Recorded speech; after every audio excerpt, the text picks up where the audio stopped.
agreement, full humanitarian aid would flow into Gaza, and Gaza would be governed under a temporary governance. Again, this is just part of the plan. Richard, my question to you is, we've been here sort of before. I don't know if we've been at this level before where they've never really agreed to release all the hostages. Do you think this is going to stick? I think it is going to stick in the short term. We have never been at this point in the last 2 years. There have been ceasefires. There have been releases of Hamas hostages or hostages held by Hamas in the past. There have been some Palestinian prisoners who've been freed, but we have not heard from Hamas that it would free all of the hostages, living and dead, and that it would agree to give up power in Gaza. Those are the key sticking points. This is effectively a surrender agreement. Hamas is giving up the leverage that it has. It is giving up or agreeing to give up the hostages, and it is saying that it will no longer rule the Gaza Strip. It says that it wants to enter into negotiations to work out the details, to work out the logistics, but this is a major development, something that we have not seen in the last 2 years. We should also point out to our viewers, Saudi Arabia, the UAE, Qatar, Egypt, Jordan, Turkey, Indonesia, and Pakistan have welcomed this 20-point plan. So there are international leaders as well that are behind this plan. We understand that the White House has just put out a statement about this plan. If we can put this up for our viewers now, this is from President Trump and from the White House earlier today, releasing this statement, essentially saying Hamas has been a ruthless, violent threat for many years in the Middle East, going on to say everyone will be cared for by those that are willing to help. Fortunately for Hamas, however, they will be given one last chance. The president here, Richard, up until this moment was putting a lot of pressure on Hamas, saying this was the last deal, take it or leave it. That's exactly right. This was presented to Hamas as a take-it-or-leave-it deal. Gaza City, which is the largest city in the Gaza Strip, is completely surrounded by Israeli troops. Thousands of Palestinian civilians have been leaving Gaza City every day. Israel has been destroying apartment buildings in Gaza. So Israel has been applying an extraordinary amount of military pressure just in the last several days while Hamas has been mulling over this deal, and now we have seen Hamas give its official response. Earlier today, President Trump gave Hamas until Sunday, and it seems that Hamas didn't wait until that long and gave its response tonight. And as you mentioned, Hamas was under tremendous international pressure from the Arab world, from Muslim-majority countries to accept this deal, even though many Arab countries and Muslim-majority countries believe that the deal has holes. The deal requires clarifications. Who is going to run the Gaza Strip after this? Who is this apolitical group of politicians, of technocrats who are going to run Hamas? It won't be. It will run Gaza. It won't be Hamas, but who will it be? Right. All of that is still subject to negotiation, still needs to be clarified. But the basic points, the key to this agreement, that Hamas would give up all of its hostages, free all of the hostages, living and dead, and give up power in the Gaza Strip. Hamas says it will do that, and it did that after tremendous military and diplomatic pressure from the Arab world and from the United States. Richard, stand by for us because I want to bring in Ruby Hen right now. He is the father of American hostage Itai Hen.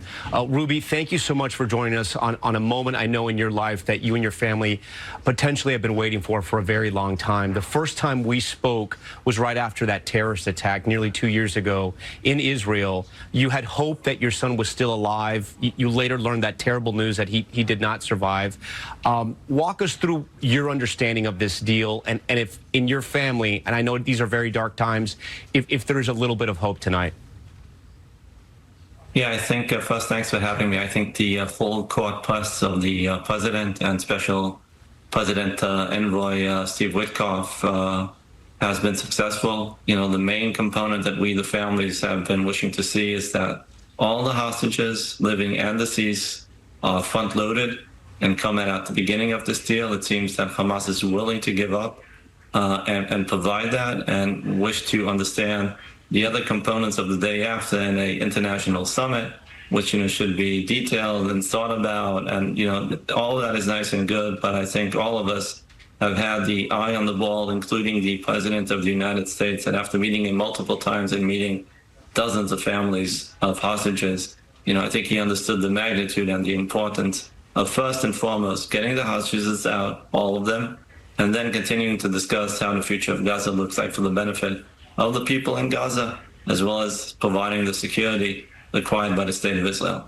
The plan was presented on Monday. The president again saying this was the last deal that he was going to present to Hamas. Have the Americans or the Israelis been in contact with you or any members of your family, giving you any type of updates or at least speaking to you today? No, I think it's been real time, Tom. Typically we have a weekly call with folks at the State Department. Mr. Adam Bola and his team have been in constant contact. I hope to believe that once, they also get a more official update, we'll hear from them, and they would give us some sort of update and plan how the things are going to look the next couple of hours or the next couple of days. This has been a 2-year-long nightmare for you and for your family in Israel as well. This time, does this feel different? Do you think this could be the beginning potentially of the end of this horrific military ordeal that so many have died in? Well, Tom, you become numb. After 2 years, you have so many highs and you get disappointed each time. And even, as we speak, I find it still hard to believe that indeed, we will see this moving forward. I am positive that Mr. Steve Witkoff and his team, we've seen Jared Kushner get more involved as well as the Israeli team. All of them have been pulling together to get this deal on the table. I hope to believe that we are at a place that, me and my family out in Long Island and New Jersey, finally we could have what we've been waiting for over 2 years, and that is getting it tied back to us and beginning to build the pieces of our family back together and start thinking of a tomorrow. It's been like an ongoing day for the last 2 years where we've been fighting constantly to find a way to get it tied back with multiple meetings at the White House. And God bless, the president and his team for making this happen. Let's indeed hope that we get this to the finish line. Ruby, you and another American family have 2 loved ones whose remains potentially will be given back to you at some point. I know this is all incredibly difficult. What is your message tonight for your American sort of family, your American friends all across this country about what you guys are going through right now? Yeah, I think it is appropriate to thank, we've met so many different members of the House and the Senate from both sides of the aisle, and we have kept this a bipartisan issue.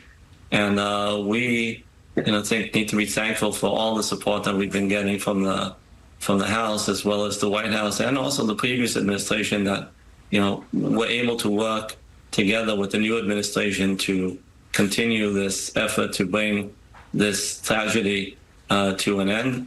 I think that the American people should be thankful that an American president that came with his policy of America First, which also highlights the fact that keeping American hostages, taking them, is a liability, not an asset. And there are consequences whoever takes American citizens anyplace. And this administration has been wonderful on that point by getting many, many American citizens released. And I just hope to believe that the president will be able to get my son out as well. We will be able to send our thanks to him and hopefully be able to see him when we bring out Itai and he's able to get the proper dignity that he deserves for what he did for his country and protecting so many people. Yeah, we hope the same for you and your family. Ruby, thank you so much for taking time to talk to us during this time right now. We know this is a difficult time, but again, I hope there is a sliver of hope for you and your family tonight. I do want to get back to Richard Engel, who's just got some new reporting in. Richard, are you still with us? What can you tell our viewers?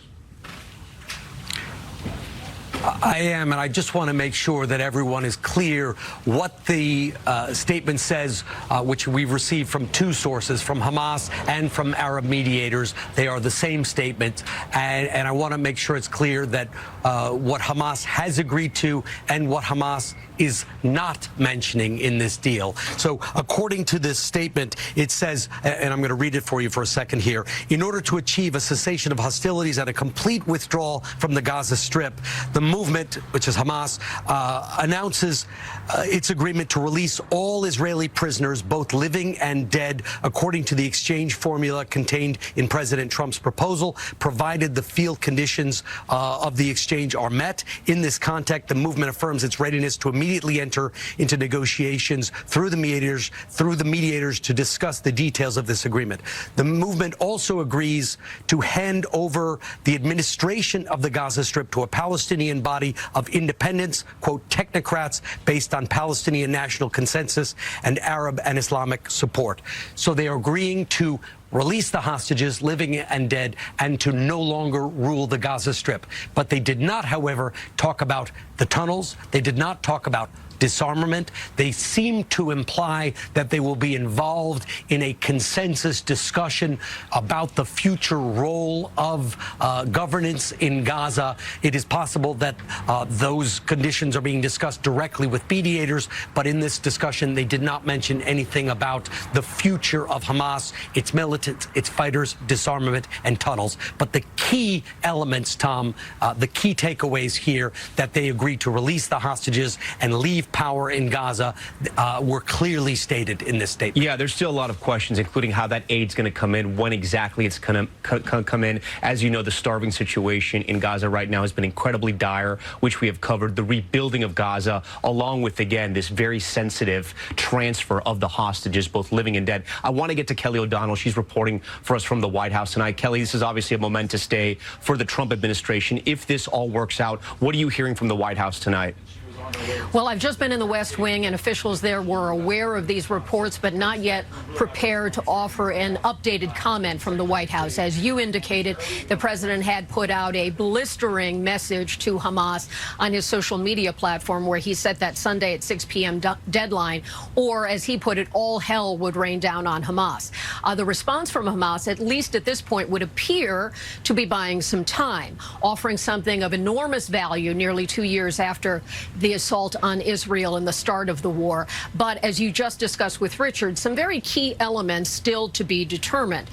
So it's certainly my expectation that the president will want to weigh in with his mediators in the region, perhaps talk with other leaders who have been essential in trying to bring together a coalition to put pressure on Hamas. This is certainly a positive sign, but how far it actually goes and what the next steps, we seem to be entering a period of vulnerability, which has always been the case when, in the early days of the war, when negotiations brought about the release of living hostages and the bodies of others, those were always very tense times that could be fraught with high risk of violence. So certainly the president and his team have expressed a desire to bring this war to an end. The president speaks about wanting to bring peace to conflicts around the world. He's been deeply invested in trying to resolve problems in the Middle East. And so part of his pressure campaign here has been to promise a kind of peace that has not existed in the Middle East for a very, very long time. These are intractable,